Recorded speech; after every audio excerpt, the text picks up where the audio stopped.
Bom, galera, continuando a análise dos contos de Sagarana, passando agora para o Minha Gente. O Minha Gente vai ter um narrador personagem agora, um narrador protagonista, que não tem nome, na verdade, mas a gente vai se referir a ele como narrador, tá? E esse narrador personagem tá indo para a fazenda do seu tio Emílio, passar um tempo lá com ele, e ao longo dessa viagem ele vai jogar xadrez com o Santana. Então, perceba aí a erudição, os termos literários que ele vai trocar com esse Santana aí. Então isso aí vai ser importante também, que no final isso vai ser resgatado, ok? Uma coisa importante sobre o tio Emílio e, na verdade, sobre uma característica da obra Sagarana é sempre a presença da questão política, né? Que tanto que o próprio Guimarães vai falar aí, raspa-se o mineiro que abaixo encontra-se o político, né? E então a figura do tio Emílio vai representar a política nesse momento aí, ok? Então o tio Emílio vai estar preocupado com a política, isso nós vamos ver ao longo desse conto também como isso vai desenrolar. E nós temos a figura da Maria Irma, que é uma namoradinha de brincadeira, de infância do nosso narrador, por quem ele acaba tendo de fato sentimentos. O nosso narrador também vai conhecer o Porfírio, que é um pescador apaixonado por Lourdes, que é casada com Alexandre. Vejam os dramas aí, os relacionamentos que acontecem. E a gente vai ter um crime, né? O Alexandre ele vai matar o Porfírio por conta da Lourdes. E uma coisa interessante também, vendo as falcatruas da política. O tio Emílio vai acabar protegendo o Alexandre exatamente para não perder votos. Então, veja aí a crítica também, veja aí as características das falcatruas políticas, tá ok? Quando o Ramiro vai chegar até a Maria Irma, quando a gente tem a apresentação desse personagem, o narrador ele vai perceber e vai ficar um pouco de ciúmes disso aí. E ele vai se sentir afetado por essa figura do Ramiro. E o Ramiro ele é noivo da Armanda, que é uma amiga da Maria Irma, e nessa presença aí o narrador ele decide confessar o seu amor pela Maria Irma, que não acredita nisso, e isso deixa ele um pouco zangado e até um pouco meio birrento, e por conta disso ele decide ir embora, ele vai embora dali.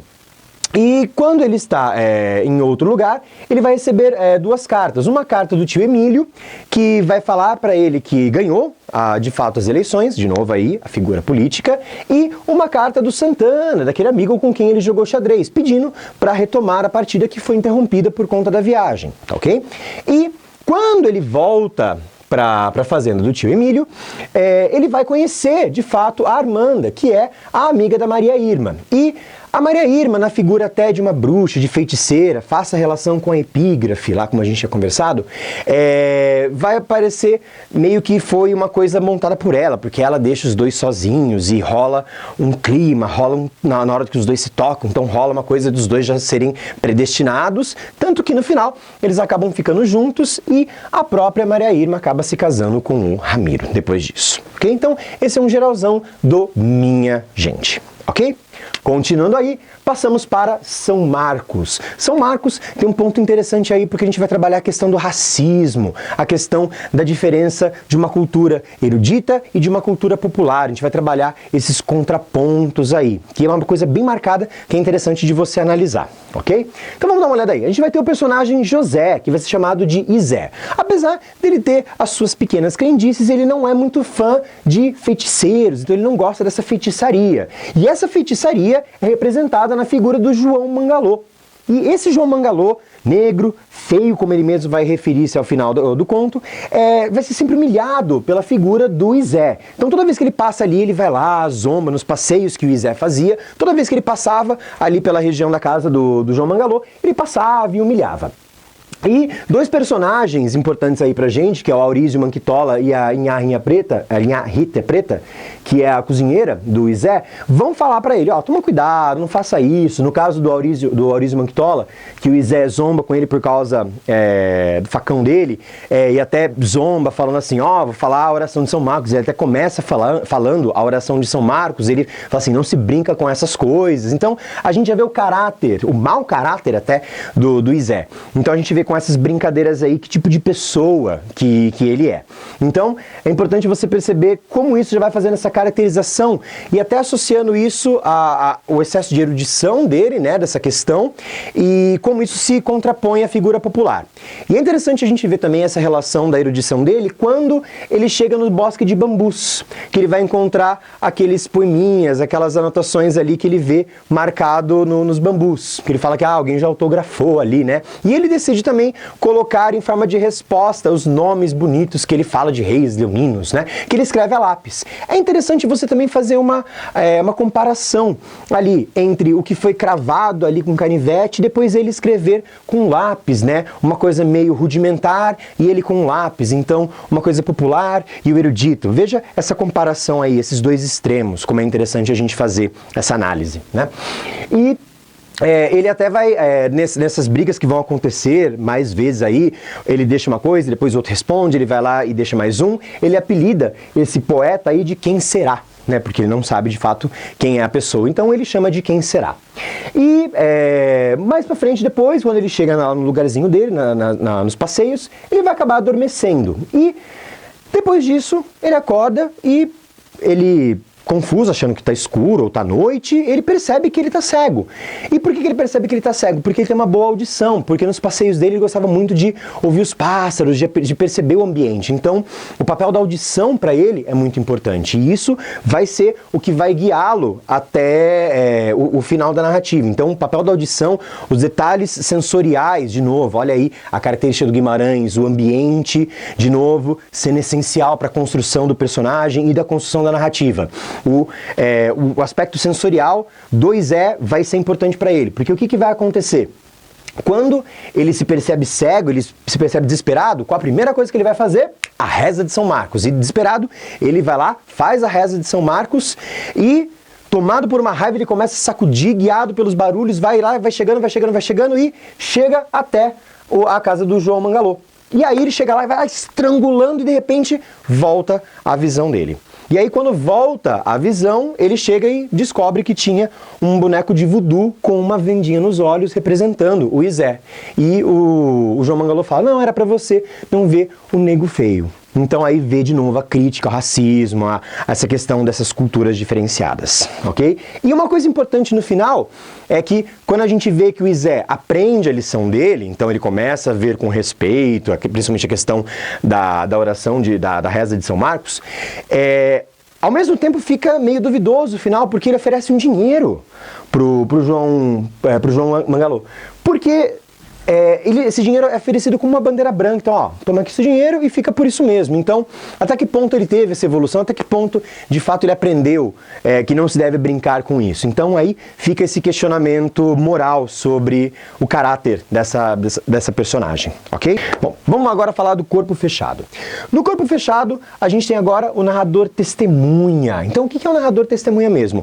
É aquele narrador que não é o protagonista, ele tá ao lado, ele está ali do lado, vendo a situação acontecer, mas quem é o protagonista de fato é o Manuel Fulô, que tem a mula Beija-Flor e a sua noiva das dores, que são os seus grandes amores, né? E a grande sacada do Corpo Fechado são as histórias de valentões, e faça a associação da figura do Manuel Fulô com a epígrafe da barata, da cantiga de roda. A barata diz que tem 7 saias de filó. É mentira da barata, ela tem uma só. Então, o Manuel Fulô, ele vende uma imagem que não é a dele. A imagem do valentão, a imagem de ser poderoso, ser muito bom. Tanto que ele conta até a historinha de como ele engana os ciganos com os cavalos. Então ele mostra essa imagem que não é muito bem a imagem dele, que ele consegue, na verdade, passar e ganhar as situações dando aquele jeitinho dele. Então, a grande história, na verdade, vai girar em torno do Targino, que é de fato o valentão. E uma outra personagem importante é o Toniquinho das Águas, que é um fechador de corpo. E uma relação entre o Toniquinho das Águas e o Manuel Fulô é uma negociação que não deu muito certo, na verdade, porque o Toniquinho, ele tem interesse em pegar a mula e o Manuel quer comprar uma cela do Toniquinho. E, na verdade, essa negociação dá certo. Um quer uma coisa, o outro quer a outra, e acaba não dando certo, e fica por isso mesmo. Mas tudo bem, porque essa relação entre os dois vai acabar dando certo mais pra frente. Bom, nós temos aí então o Targino, que quer ficar com a Dasdor. E antes, eles estão lá no bar conversando, o Manuel e o nosso narrador testemunha, eles estão lá conversando, e aí chega o Targino, que é o valentão de fato, e diz assim, ó, gostei da sua noiva Dasdor, e vocês vão casar, e ó, tudo bem, eu quero ficar com ela antes de vocês casarem. Então, se você não me encher o saco, eu vou lá, fico com ela e ó, tá tudo certo, depois vocês casam e fica de boa. O cara fica meio atordoado, não sabe o que fazer e vai embora, né? Fica preocupado com isso, e aí é que vai entrar a relação com o Toniquinho das Águas. Por quê? Como ele é um fechador de corpo, olha a relação com o nome, corpo fechado, ele vai acabar fechando o corpo do Manuel. E ao fechar o corpo, ou seja, o que é fechar o corpo? É proteger o corpo para que nada de ruim aconteça com ele, tá? Então, ó, veja de novo a característica do Guimarães, a questão do misticismo, a questão do folclore apresentando aí. Então, fechar o corpo é proteger espiritualmente para que nada de ruim possa acontecer com ele. Então, o Manuel ele vai acabar enfrentando o Targino e vai conseguir vencer o Targino porque ele estava com o corpo fechado. Mas isso teve um preço. Qual foi o preço disso aí? O preço foi a mula. A mula beija-fulô. E aí, então, ele entrega a mula e acaba curtindo aí o seu noivado, que dura, na verdade, a festa de comemoração dura 1 mês, 30 dias, porque o casamento fica adiado porque o padre se recusa a casar alguém bêbado. Então, ele só casa oficialmente depois de 30 dias, ok? Isso é um geralzão de corpo fechado. Agora, Conversa de Bois. Conversa de Bois é um conto extremamente denso, extremamente pesado e remete às características que nós já conversamos aí sobre a humanização dos animais. Essas características humanas que são trazidas para os animais. Isso é bem importante nessa relação, tá? Nós temos aí alguns personagens importantes. Nós temos o Agenor Soronho, que é o patrão, a figura do Tiãozinho, que é o menininho, que vai na frente dos bois, guiando os bois, e nós temos o pai do Tiãozinho, que é morto e está sendo carregado também pelo carro, em cima das rapaduras. O Agenor é um cara muito ruim, um cara que judia do menino, maltrata o menino, e o menino carrega esse sofrimento, carrega muito essa dor.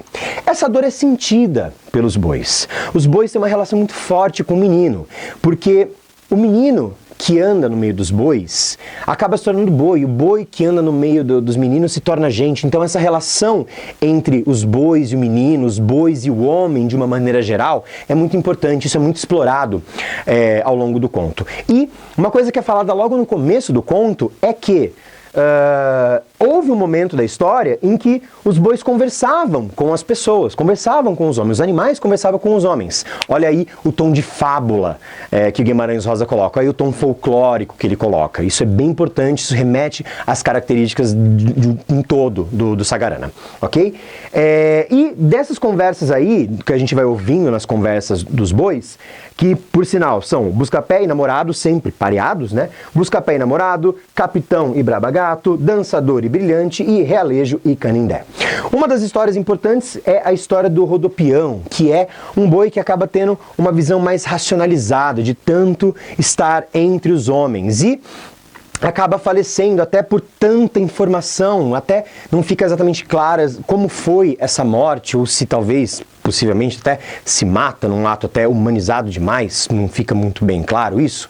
Mas é importante a gente pensar que essa figura é importante porque traz esse racionalismo do homem para o animal. Então a gente vê uma humanização dos animais e uma animalização do homem. A gente vê o homem cada vez mais animal e o animal cada vez mais homem. E no meio do caminho eles vão encontrar o João Bala. O João Bala também está levando o seu carro e o seu carro na verdade está destruído por conta de uma estrada que ele passou. E nesse momento a gente consegue ver a soberba do Agenor, que mostra numa manobra ali na hora de ir embora, mostra como ele é bom. Então a gente vê o caráter do Agenor, a gente vê como ele é um cara ruim, como ele é um cara que gosta de se mostrar. E isso os bois vão percebendo, junto com o sofrimento do menino, que os bois vão absorvendo esse sofrimento e os bois vão começando a perceber e a juntar tudo isso. E uma coisa interessante a perceber é que quando o Agenor adormece, já mais pro fim do conto, e ele adormece lá na própria cabeça do carro, o garoto também está meio dormindo, meio acordado, e nesse meio que delírio dele, os bois começam a se misturar. O diálogo dos bois se misturam com os pensamentos do menino, então eles assumem esse poder, eles abraçam esse discurso e eles se colocam no momento de vingança, de se colocar nessa posição de vingar as dores do menino. E nesse momento eles começam a acelerar, a rua já está esburacada, já está o trajeto já está num espaço totalmente ruim. E nisso o Agenor acaba escorregando e caindo do carro e com isso a roda esquerda passa por cima do seu pescoço, matando Agenor. E os bois e o menino os bois acabam sendo cúmplices de tudo isso e o menino vai embora também junto e os bois levam o menino embora em silêncio. Perceba a relação entre os bois e o menino, o tom fabuloso, o tom humanizado dos bois, o tom animalesco do menino e como isso se relaciona nessa construção, nesse universo fabuloso desse conto, ok?